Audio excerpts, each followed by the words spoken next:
Welcome to RM biology.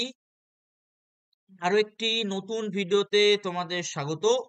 তো তোমরা প্রত্যেকেই জানো যে আজকে থেকে ডাব্লিউবি ক্যাপের কিন্তু রেজিস্ট্রেশন শুরু হয়েছে। তো অলরেডি যে ইউভিকেবি বা উত্তরবঙ্গ কৃষি বিশ্ববিদ্যালয়ে যারা ফর্ম ফিল আপ করেছিলে তাদের কিন্তু 16 তারিখ মেরিট লিস্ট প্রকাশিত হয়ে গেছে। সেই মেরিট লিস্ট আমরা দেখে নেব এবং গত বছরের ফার্স্ট কাউন্সেলিং এ কতজনকে ডাকা হয়েছিল শুধুমাত্র এগ্রিকালচার সেকশনে আমরা সেটা দেখব। এগ্রিকালচার এবং হর্টিকালচার দুটো ক্ষেত্রেই। তো চলো, এখানে অনেকগুলো লিস্ট তোমরা দেখতে পাচ্ছ। আমি শুধুমাত্র ডাব্লিউবিসিএইচএসসি বোর্ডের জন্যই বলবো। WBCHSC general list, SC list, ST list, PWD, OBC A, OBC B, EWS, এগুলো আমরা একবার দেখে নিই চলো। যদি আমরা ডাব্লিউবিসিএইচএসসির জেনারেল ক্যাটাগরি লিস্ট দেখি, সেখানে দেখো বলা হচ্ছে একটা নতুন জিনিস যে যদি কোনো ডিসঅ্যাপিরিয়েন্সি থাকে বা কোনো যদি সমস্যা তোমার মনে হয় তাহলে তুমি 4 PM 23/6 পর্যন্ত কিন্তু মেল করতে পারো, তারপরে কিন্তু তোমার আর কিছু এন্টারটেন করা হবে না। তো এই জায়গাটা দেখো, merit rank, application ID, name, category, physics chemistry বায়োলজিতে কত পেয়েছে এবং মার্কস পার্সেন্টেজ কত হয়েছে সবই কিন্তু এই জায়গাটায় দেয়া রয়েছে। ওদের হিসাব অনুযায়ী মার্কস পার্সেন্টেজ কত। তো প্রথম যিনি আছেন তার নাম হচ্ছে লীনা দাস। ক্যাটাগরি হচ্ছে ওবিসি বি।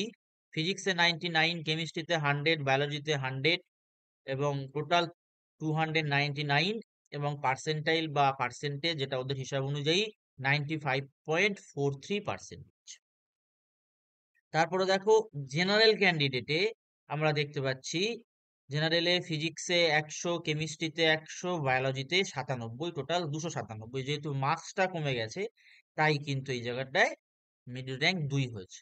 তো এরকম যদি আমরা জেনারেল লিস্টটা ফলো করি, সেই জেনারেল লিস্টে তুমি ওবিসি বি, এসসি, তারপর ওবিসি এ সমস্ত রকমের পাবে। এটা কি যেহেতু জেনারেল লিস্ট, এই জেনারেল লিস্টটা আমরা দেখলে কতজন ফর্ম ফিল আপ করেছে সেটা আমরা বুঝতে পারবো। এখানে কিন্তু যতজন ফর্ম ফিল আপ করেছে সবার নাম কিন্তু আছে।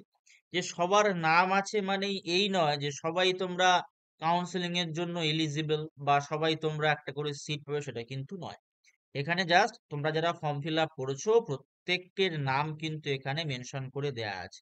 আমরা যদি স্ক্রোল করে করে নিচের দিকে যাই তাহলে আমরা দেখতে পাবো যে কতজন টোটাল আছে। দেখো আমি একদম নিচের দিকে স্ক্রোল করে যাচ্ছি, দেখো আমরা অলরেডি 500 পেরিয়ে গেছি, 600-র মধ্যে চলে এসেছি।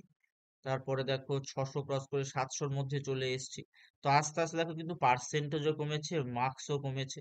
এবার তোমরা বুঝতেই পারছো, দেখো 73.43 মার্কস পার্সেন্টেজে কিন্তু 833 সিরিয়াল র্যাঙ্ক হয়েছে বা মেরিট র্যাঙ্ক হয়েছে। ঠিক আছে, একদম শেষে যদি আমরা চলে যাই, টোটাল 19খানা পেজ, টোটাল দেখো 948 জনের নাম আছে। অর্থাৎ 948 জনই কিন্তু ফর্ম ফিল আপ করেছে, তার বেশি ফর্ম ফিল আপ করেনি। এবং সেই 948-এর একদম শেষ জনের নাম বিপাশা মন্ডল, ক্যাটাগরি এসসি, ফিজিক্সে 50, কেমিস্ট্রিতে 51 এবং বায়োলজিতে পেয়েছে 12। টোটাল কিন্তু হয়েছে 65.14। টোটাল 948 জন পরীক্ষার্থী ফর্ম ফিল আপ, পরীক্ষা তো হয়নি, মেরিটের ভিত্তিতে 948 জন কিন্তু ফর্ম ফিল আপ করেছে। এরপরে যদি আমরা এখানে একটা জিনিস যদি দেখি, একটা জেনারেল লিস্ট তো দেখে নিলাম, এবার আমরা এসসি লিস্ট যদি আমরা দেখি, এসসি 2025-26-এর লিস্ট। এসসি ক্যাটাগরিতে টোটাল কতজন আছে যদি সেটা আমরা দেখে নিই, একদম শেষে যদি চলে যাই, এসসি ক্যাটাগরিতে কতজন আছে, এসসি ক্যাটাগরিতে কতজন, এসসি ক্যাটাগরিতে রয়েছে 334 জন।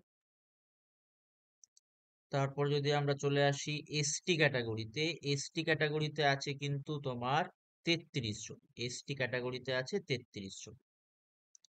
ঠিক তারপরে আমরা যদি পিডাব্লিউডি ক্যাটাগরি দেখি, ফিজিক্যাল হ্যান্ডিক্যাপ ক্যাটাগরি, সেখানে আছে 12 জন। ফিজিক্যাল হ্যান্ডিক্যাপ ক্যাটাগরিতে 12 জন। এগুলো তোমরা বাদ দিলে মোটামুটি বুঝে যাবে যে কতজন জেনারেল ক্যান্ডিডেট রয়েছে। ওবিসি এ ক্যাটাগরি যেটা আছে, ওবিসি এ ক্যাটাগরিতে আমরা দেখতে পাচ্ছি দেখো 38 জন রয়েছে, ওবিসি এ ক্যাটাগরিতে 38 জন আছে। তারপর ওবিসি যে বি ক্যাটাগরি আছে, ওবিসি বি ক্যাটাগরিতে আমরা দেখতে পাচ্ছি টোটাল, আচ্ছা দেখো 100 জন, পুরোপুরি 100 জনই আছে ওবিসি বি ক্যাটাগরিতে। তারপরে আমরা যদি ইডাব্লিউএস ক্যান্ডিডেট দেখি, ইডাব্লিউএস ক্যান্ডিডেট কিন্তু রয়েছে মোটামুটি 27 জন মতো ইডাব্লিউএস ক্যান্ডিডেট রয়েছে। এবার প্রশ্ন হচ্ছে যে গত বছরের যদি আমরা সিনারিও দেখি, তাহলে কতজন কেমন কি চান্স পেয়েছিল বা কতজনকে ডাকা হয়েছিল, যদি সেটা আমরা দেখি তাহলে আমরা বুঝতে পারবো যে এবছরও আমাদের যার যেরাম র্যাঙ্ক তাদের আদৌ কাউন্সেলিং এর সুযোগ হতে পারে কিনা। তো চলো সেটা আমরা জেনে নিই। দেখো, তো আমরা অলরেডি কিন্তু কি দেখে নিলাম, মিডিল লিস্ট দেখে নিলাম, general, SC, OBC, ST, EWS, PWD কিন্তু আমরা লিস্ট দেখে নিলাম যে কোথায় কতজন করে ক্যান্ডিডেট আমরা দেখতে পাচ্ছি। তো গত বছর যে সিনারিওটা আমাদের কাছে ছিল, যে জেনারেল যে ক্যান্ডিডেট বা জেনারেল যে মেরিট লিস্ট প্রকাশিত হয়েছিল, সেই জেনারেল মেরিট লিস্ট থেকে ডাকা হয়েছিল 355 জনকে। এবং তোমরা যে এই যে মেরিট লিস্ট দেখতে পাচ্ছ, সেই মেরিট লিস্টের পরে কিন্তু যখনই তোমাদের ফিজিক্যাল কাউন্সেলিং কবে হবে, কটা থেকে হবে, কিভাবে হবে, সমস্ত কিছু ডিক্লেয়ার করা হবে, সেই সময় কিন্তু আরো একটা লিস্ট প্রকাশিত হবে।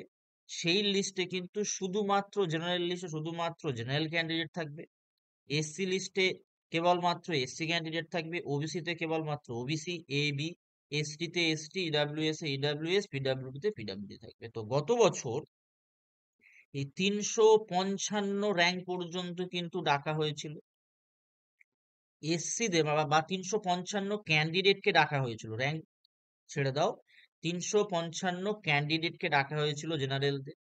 এসসি ক্যান্ডিডেট ডাকা হয়েছিল ফার্স্ট রাউন্ড কাউন্সিলিং এ 140 জন। ওবিসি এর ক্ষেত্রে ডাকা হয়েছিল, ওবিসি এ ক্ষেত্রে ডাকা হয়েছিল 60 জনকে, ওবিসি এ 60 জন। এবং ওবিসি বি ডাকা হয়েছিল কিন্তু 70 জনকে। ঠিক আছে। এসটি এসটি তে ডাকা হয়েছিল কিন্তু 38 জনকে। ইডাব্লিউএস আগের বছর ছিল না, তাই ইডাব্লিউএস আগের বছর বলা যাবে না। আর পিডাব্লিউডি তে ডাকা হয়েছিল 6 জনকে। তো তোমরা মোটামুটি ধরে রাখতে পারো এবছরও কিন্তু মোটামুটি এই সিনারিওটাই হতে পারে, যে 300, কারণ সিট সংখ্যা আগের বছর যা ছিল এবছরও তাই রয়েছে, তেমন চেঞ্জ হয়নি। তো 355, 140, ওবিসি এ 60, বি 70, এসটি 38, পিডাব্লিউডি 6, ও ইডাব্লিউএস তোমরা ধরে রাখতে পারো 22 জনকে, বা সবাইকে ডাকতে পারে, যেহেতু 27 জন আছে, সবাইকে ডাকতেও পারে।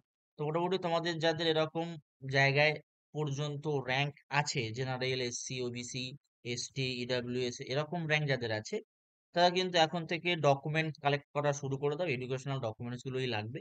কি কি ডকুমেন্টস লাগবে অলরেডি ভিডিওতে বলা আছে, সেই ভিডিও এখন যারা দেখোনি অবশ্যই দেখে নিও, এবং অবশ্যই চ্যানেলটি একবার সাবস্ক্রাইব করে দিও এবং ভিডিওটি শেয়ার করে দিও।